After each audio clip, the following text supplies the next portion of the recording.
La difficulté dans l'exécution d'une coupe asymétrique est la recherche de l'équilibre. Voici donc l'explication d'une coupe asymétrique où les longueurs de chaque côté sont identiques mais les volumes différents. Après avoir bien démêlé la chevelure, commencez par ce que l'on nommera le petit côté. La première séparation est tracée en biais devant l'oreille. Coupez la mèche avec une forte élévation pour obtenir une patte effilée.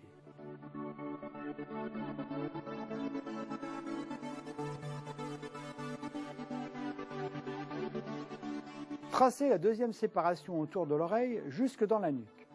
Déterminez une longueur et coupez avec une élévation à 90 degrés. La ligne de coupe est parallèle à la séparation.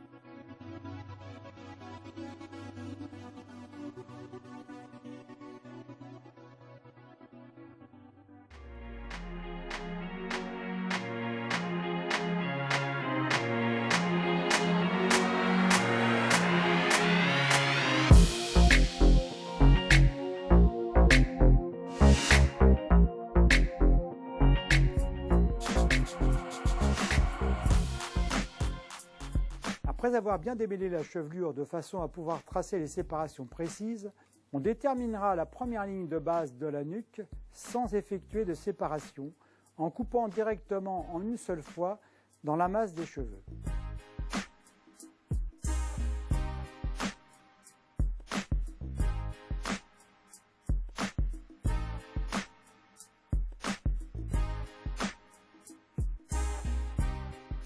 On continuera cette coupe par les côtés. Tracez une première séparation de zone légèrement en biais au niveau de l'os pariétal.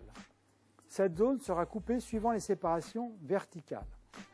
Pour cela, coupez la première mèche devant l'oreille à 90 degrés par rapport à la séparation. Pour la mèche suivante, reportez cette longueur par transparence.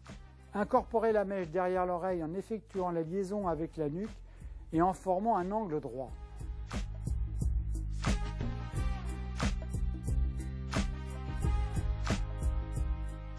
Stabilisez ensuite les mèches suivantes jusqu'au moment où elles ne seront plus assez longues pour s'ajuster sur la mèche témoin.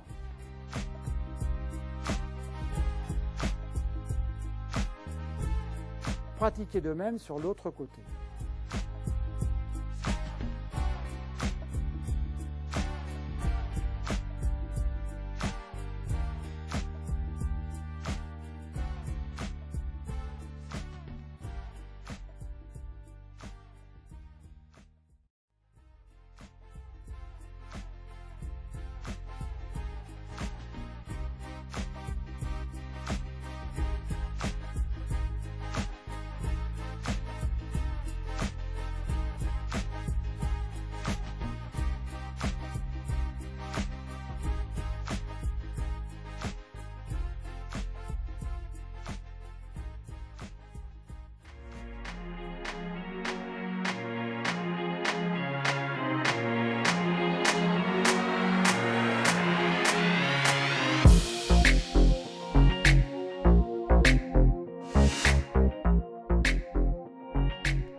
Dans nos salons, nous rencontrons souvent des femmes aux cheveux longs qui désirent conserver leur longueur et obtenir plus de volume.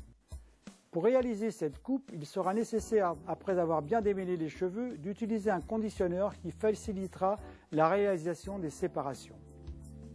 Comme la chevelure est longue, à l'inverse de la plupart des autres coupes, celle-ci se commencera après avoir effectué des séparations de zones.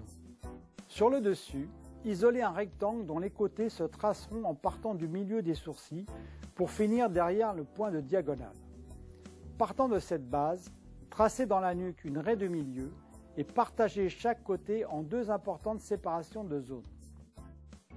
Élevez une mèche à 90 degrés et la coupez parallèle à la séparation. Stabilisez.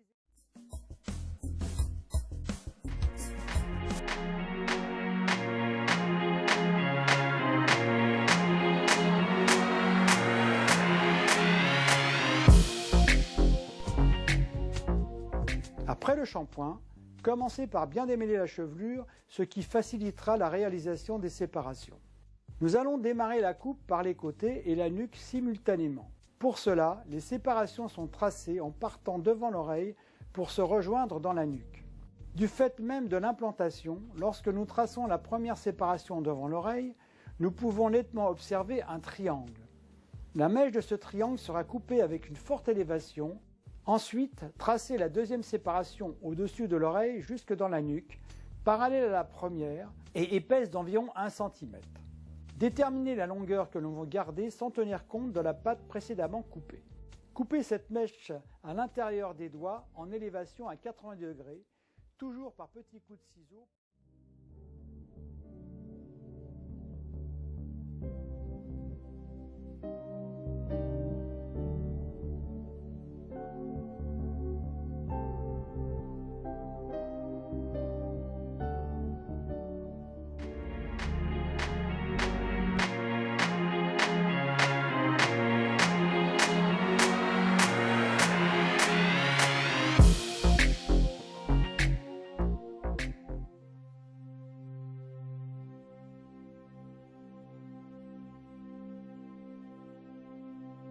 Après avoir fait un premier shampoing, placez la chevelure dans le sens de la coiffure désirée. Commencez par dégrader le haut de nuque et le haut des côtés pour enlever les épaisseurs. Coupez directement sur le peigne en procédant par bandes parallèles tout autour de la tête.